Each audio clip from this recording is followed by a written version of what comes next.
Adem Grabovci, shefi shefave, po rikthehet në PDK. Në fakt po aktivizohet prap në garën politike sepse ai ka qenë gjithmonë në PDK. Tash ka gjasa që të hyjë në garë për deputet në zgjedhjet e 28 dhjetorit. Do të ishte një rikthem i Grabovcit pas gati një dekade pauze në jetën politike.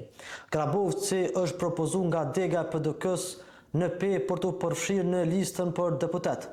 Grabovci në disa zgjedhjesh nuk ka kandiduar fare, për shkak të akuzës aktive në rastin e famshëm Pronto. Në listë të PDK-s ka qenë një piti që s'ka mujt me u zgjedh deputet. Tash Grabovci është i lirë nga akuza.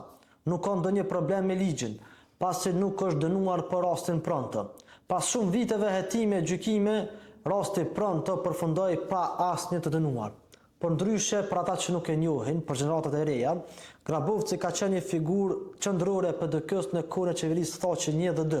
Ishte zëvendësministër një kohë, pastaj shef i grupit parlamentar të deputetëve të PDK-s në Kuvend. Grabovci është ish i burgosur politik, aktivist gjatë viteve 90 dhe ish ushtar i UÇK-s.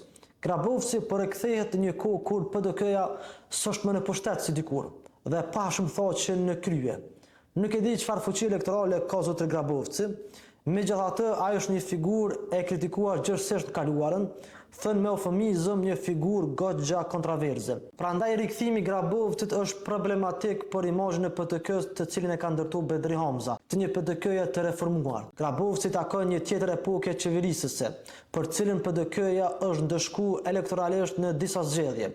Hamza tash e ka në dorë me tregu nëse dëshiron një PDK të reformuar apo rikthem të figurave të vjetra sërish.